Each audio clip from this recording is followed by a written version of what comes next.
out there, and that's how it should be. Because, Your Excellency, other than being president and the CEO of our country, you're also our head of state and our chief diplomat and the embodiment of what Kenya is, its values, and what its interests are. Your Excellency, this forum, and I want to congratulate the Foreign Affairs Ministry led by PCS Musalia and the PSs and everyone who has participated in this. This forum is a point of reflection and introspection on, number one, what is our national interest? And that question we will ask for as long as Kenya exists. It's not a one-off thing that we define and that's it. We have to keep on asking, what is our national interest? And as the ministry has presented through this draft and the stakeholders who prepared this draft, our national interest lies in some of the most sacred and bedrock principles that are espoused in our Constitution, including, but not limited to, the inviolability of our country. And everywhere, every inch of Kenya, where the flag flies and where the national anthem is sung, that space called Kenya is inviolable. It is the embodiment of our pride and should be protected at all costs. But it's also about our values, which is the software that runs Kenya, our culture, and our aspirations. Thirdly, it's also reflected in the bottom-up economic transformation agenda and Vision 2030, which aspires to provide a more inclusive country and greater sharing of the wealth and the resources of Kenya to benefit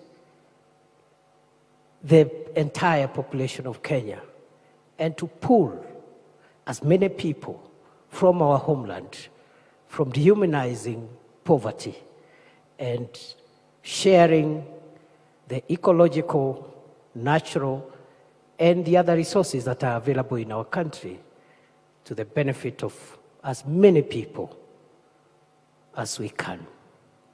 Your Excellency, that's the national interest, in my view. But it's also about the security and stability of our country. That leads me, as I move towards the conclusion of these remarks, to also say this, our national interest, is essential to our national survival. And therefore, this foreign policy is about the sustainability of our country in the decades and centuries to come. What is that will make Kenya survive in this very complex, competitive, and insecure world? Many decades when this generation might not be here, many centuries, obviously, when all of us will not be here. Is it not in making sure our country is stable as you continue to lead us, Your Excellency? Is it not in making sure that we protect the resources in our country, make them available to the majority of the citizens, fight corruption and make sure that the national wealth is used to benefit the country, projecting ourselves and selling our image out there as a country which is good for investment, which is good for business, and which can attract the resources from outside this country to come and benefit our people? Those are the questions that this foreign policy review should help us answer. And therefore, I am very, very, very proud as a citizen of this country that we are reflecting on these things at a time like this, and at a time when we are witnessing many changes across the world, the stress around existing multilateral systems, the emergence of plural systems, as has been said here, and how do we harness all these divergent developments for the benefit of our country. And therefore, we will want to listen to Your Excellency and hear what vision you have for us, and how do we take cue, those of us who are serving in your administration, how do we take cue from that vision to help us navigate the interests of Kenya and make sure that we hand over this country to future generations, a stable country, united country, prosperous country that can sustain the shocks that are prevailing today and those that will come in the future. With those many remarks, Your Excellency, I want to request all my colleagues to be upstanding and welcome His Excellency the President to give us his vision with a round of applause.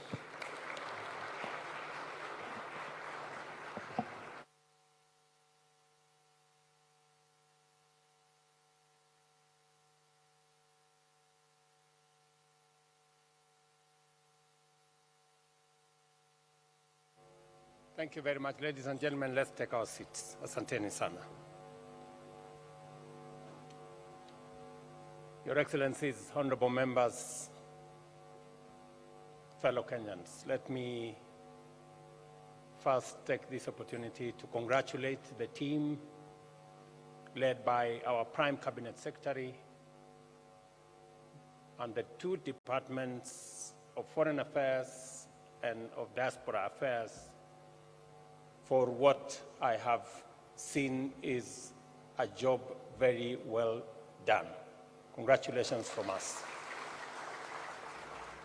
And today we mark a significant milestone in the crucial process of reviewing and consolidating our foreign policy into a comprehensive document.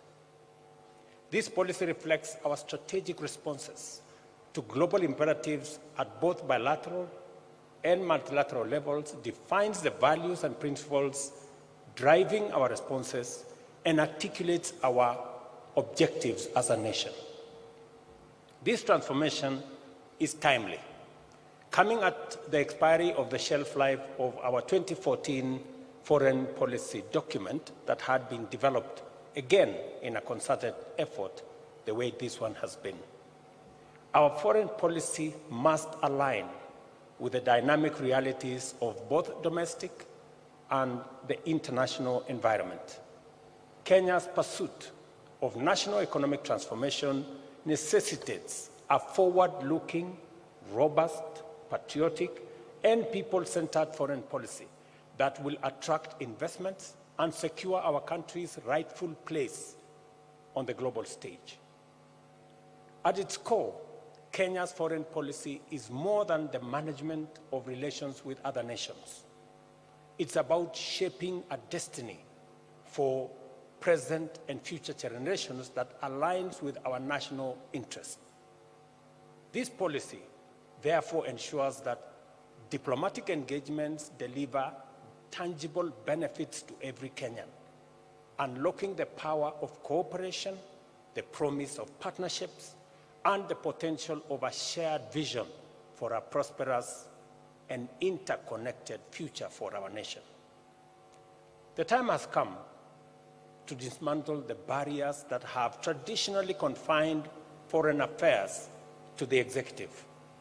Instead, we must adopt a comprehensive, inclusive, whole of government and all of society approach involving parliament, the judiciary, civil society, faith-based organizations, our young people, women, and also all other active stakeholders.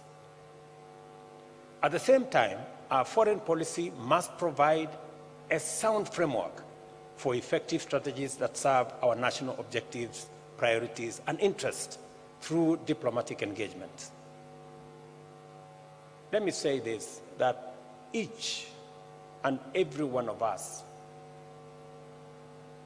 whether we are members of the judiciary, members of parliament, members of civil society, whether we are sportsmen, whether we are business people, we represent Kenya in engagements with others. And therefore, we have a diplomatic responsibility to represent our country well. Its ultimate aim, naturally, is to improve citizen welfare, drive national progress, and contribute to shared regional and global prosperity. Globalization has driven intensive integration and interdependence, blurring the line between domestic and foreign policy. This makes it imperative to redefine and reestablish a distinct, comprehensive foreign policy framework. And this is the exercise this ministry is engaged in. The new foreign policy document outlines clear objectives, identifies emerging trends, and proposes effective responses to global dynamics. It incorporates mechanisms for implementation, monitoring, and evaluation, ensuring that our diplomatic sector serves as a catalyst for Kenya's prosperity. Notably, it highlights opportunities in emerging fields, such as the digital diplomacy and climate diplomacy. As you all know, we progressively have raised Kenya's diplomatic profile. It is the reason why, for the first time in Nairobi, we held the first ever African Climate Summit in Nairobi. And I did it specifically because Nairobi is the environmental capital of the world, and we must lead in matters environmental diplomacy. It is the reason why our voice as a country is counted on by our African friends, by the global community, and we carry the weight of the fact that Kenya hosts the United Nations Environmental Program, and it is the reason why we have leveraged on it to raise the profile of our country and to make sure that Kenya plays in the right league. And I am looking forward to the Ministry of Foreign Affairs continuously managing that space in a manner that profiles Kenya positively. Without a doubt, economic diplomacy remains central to our foreign policy. Kenya's position as a regional financial hub, backed by a strong banking sector and hosting the largest World Bank station outside Washington, underscores its importance. Recent engagements, including the African Development Bank and IDA summits, have emphasized the critical role of the private sector, youth, and civil society in economic diplomacy. When I was requested by the World Bank to host the IDA negotiations in Nairobi, when I was requested by the President of the Africa Development Bank to also host their summit in Nairobi, it demonstrated Kenya's new profile as a destination and as a voice for economic diplomacy. We must build on it, we must leverage on it, and whatever it is that we are doing, whether it is with the World Bank or the Africa Development Bank, must eventually accrue benefits to the people of Kenya. Our foreign policy must, therefore, advance the strategy of creating more and better trade and economic opportunities for industries and enterprises, with a special focus on the empowerment of small and medium enterprises and the inclusion of marginalized groups such as young people, women, and persons living with disability. In so doing, our foreign policy dovetails with the bottom-up economic transformation agenda. To benefit from this complementarity and alignment, it is time for us to be imaginative in order to enhance the capacity and the efficacy of our missions abroad and use them to promote trade and promote investment and position Kenya as appropriately as they can. Our nation's reputation as a dependable peace and security actor is a source of pride. Kenya has established strong credentials in the area of regional, Pan-African, and global peace and security engagements and operations. Our long-standing tradition of effective peacemaking, peace building, and peacekeeping has defined us as a force of common good in our region, in our continent, and globally. And sustaining this positive legacy is an important strategic priority for us. I expect the ministry to continuously focus in this space. It is the reason why we are engaged in all the interventions. Now in South Sudan, we're also engaged in the main Sudan. We are engaged in Somalia. We've just come out of DRC. And the global community approached Kenya to take our place in Haiti. It was not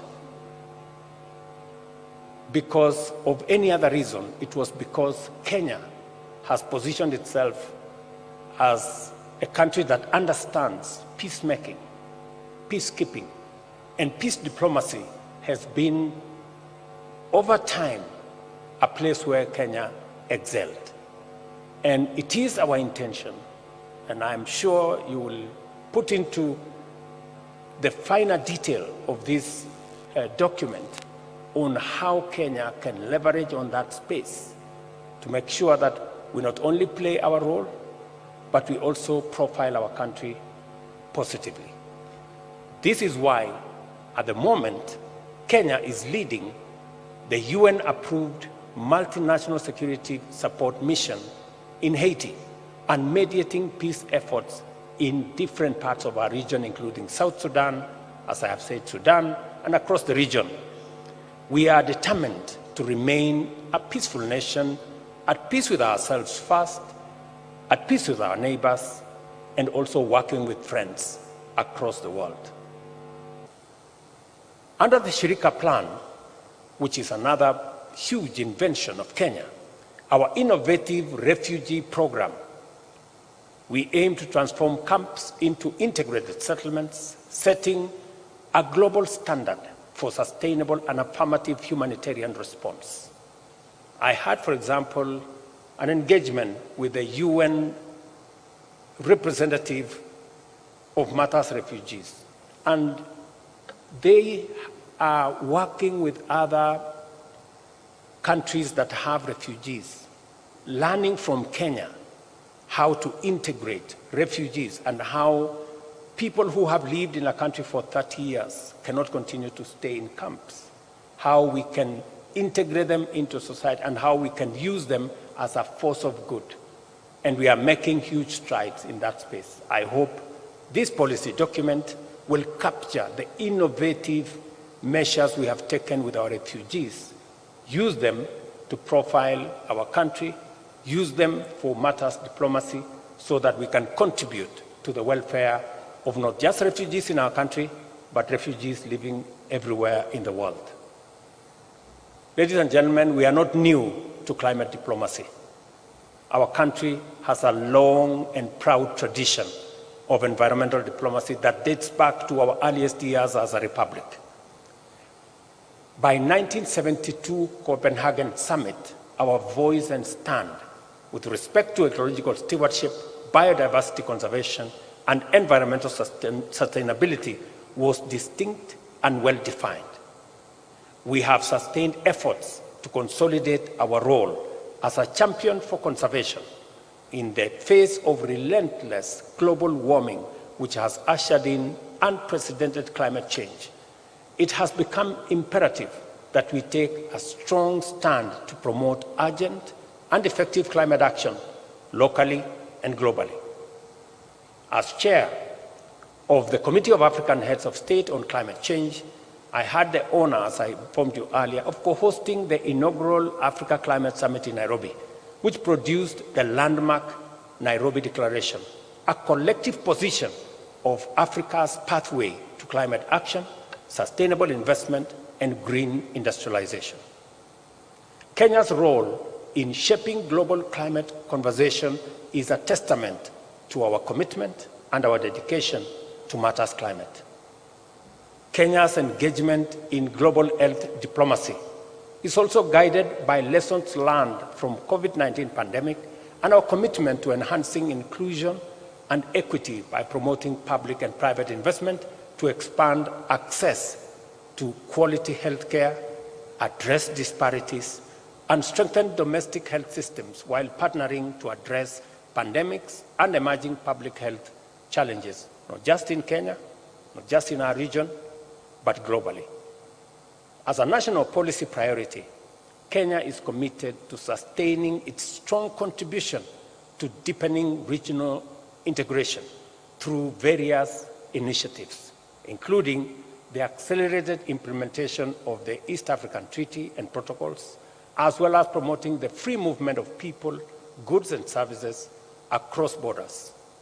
This commitment extends to our obligation under the Common Markets for Eastern and Southern Africa, COMESA, the tripartite free trade agreement that again came into force this year in May after meeting the threshold, and our efforts to actualize the Africa Continental Free Trade Area.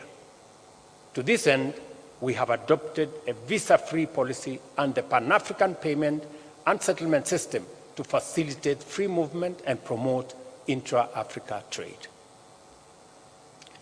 Let me say this with clarity, that we have championed, we've taken the front line in making sure that Africa trades together, works together, and we ease movement within this continent.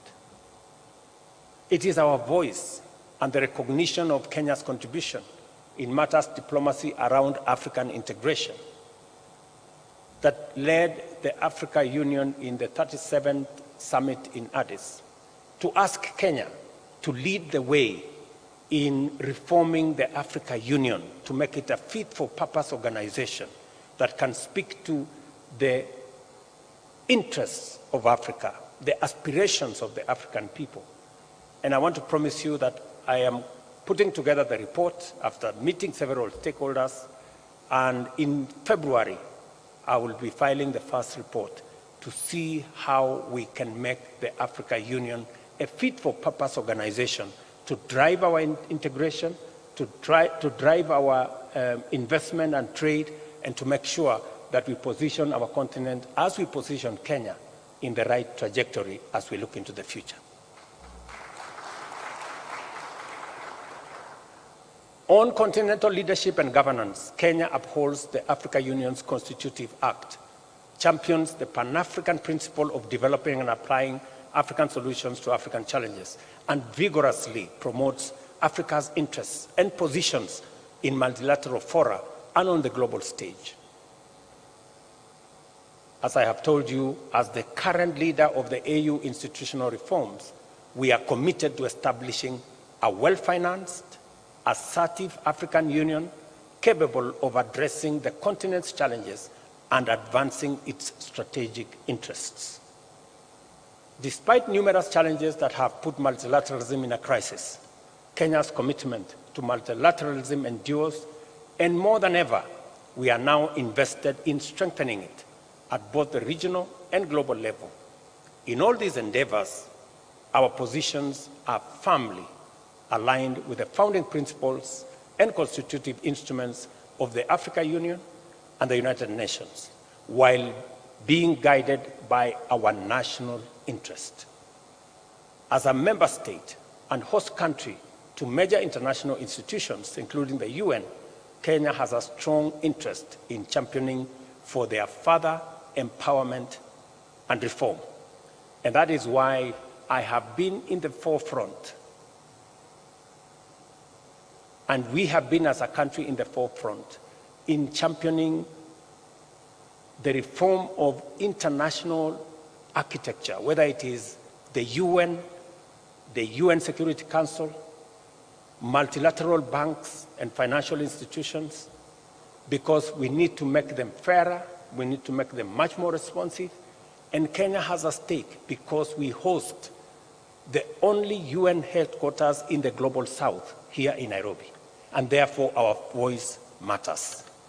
We can speak authoritatively as a country on matters UN, on matters reform of the UN, on matters reform of the financial architecture of the world we live in today, because we have a first-hand experience on handling matters UN in Nairobi. And I am very proud that the UN headquarters in Nairobi is now going to be upgraded so that we can have better facilities to be able to deliver on the mandate that the UN facilities in Nairobi have been assigned.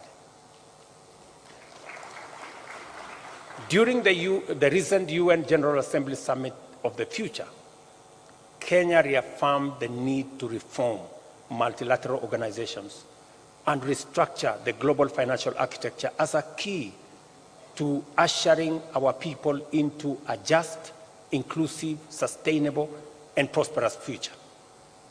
We firmly believe that the current financial system grossly underserves the deserving majority of the world's population and exacerbates economic crises and inequalities, with 1 in 3 developing countries at the risk of debt default. As a matter of policy, Kenya advocates for the establishment of a fairer and a more equitable financial system. And I am very proud of the strides we have made. There was a time people did not want to listen. Now we've taken the turn, and everybody now accepts that something must be done. I am happy that at the last, we are able to launch this foreign policy document, which celebrates our diplomatic achievements, analyzes current and emerging global dynamics, and also offers firm strategic guidance on the ways and means of undertaking successful initiatives. I've also seen its implementation requires collaboration across all arms of government. I commend the Office of the Prime Cabinet Secretary and the Ministry of Foreign and Diaspora Affairs for their thorough, consultative, and inclusive manner in which they have undertaken their work, and call upon all of us, all the stakeholders, both in private and public, as well as our local, regional, and international partners to collaborate with us and ensure the successful implementation of this policy. As we embrace this new foreign policy, let us remember that the future is not inherited. The future is created. Through the power of our patriotism, concerted effort, and the strategic framework provided by our foreign policy, we must aim to keep Kenya's flag flying high, to inspire pride and hope, and symbolize Africa's true renaissance. Diplomacy is a field rooted in tradition and techniques that safeguard national interest while uplifting humanity, embodying Kenya's identity as a nation committed to peace, proudly African, and dedicated to global prosperity. Guided by this policy framework, let us get to work in preparing our nation for the dynamic geopolitical landscape that is before us.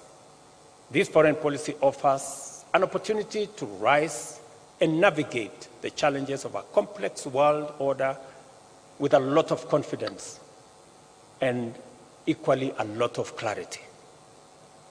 I am confident that the work that has been done by our team at Foreign Affairs and Diaspora Affairs is a good document. We look forward to taking it through the necessary processes, both in Cabinet, subsequently to Parliament, and also putting together a sessional paper that will also give fresh impetus to our foreign policy and expand its input to include that from our counties and all the other stakeholders that have been listed by the document. I wish you the very best as we focus on this space that seeks to elevate our participation, our collaboration, and also our partnership with as many a field, whether it is a multilateral field, whether it is on bilateral engagements, and now we are being told there is one called plurilateral engagements. So that whole space and whatever it contains, this document will help us navigate in that space. We will input when the document comes to Cabinet.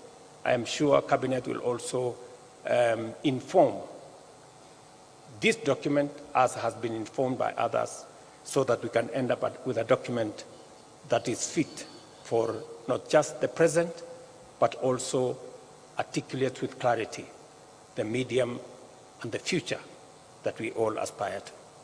Thank you very much. God bless you. God bless our great country, Kenya. Asanteni sana. Thank you very much, Your Excellency. And with your permission, Your Excellency, allow me to invite the Kenya Policy Review Committee for a quick photograph. Let us kindly take our seats briefly. If we can kindly take our seats briefly. Let's have the Kenya Policy Review Committee, also to be joined by His Excellency the Deputy President, His Excellency the Prime Cabinet Secretary, the two chairs from National Assembly, Honorable Haika and Honorable Koech. Kindly, if you can also join in this picture as we get to the close and the end of this particular session.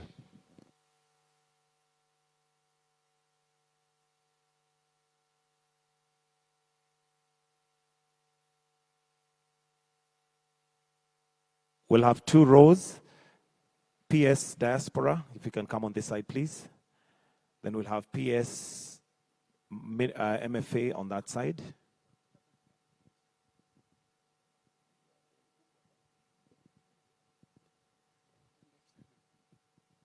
Then if we can each at the back just take a gap in between.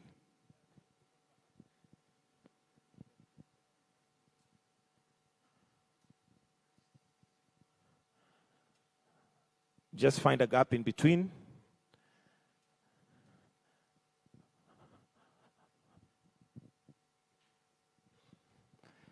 All right. In 3, 2, 1, if we can all be smiles. There you go.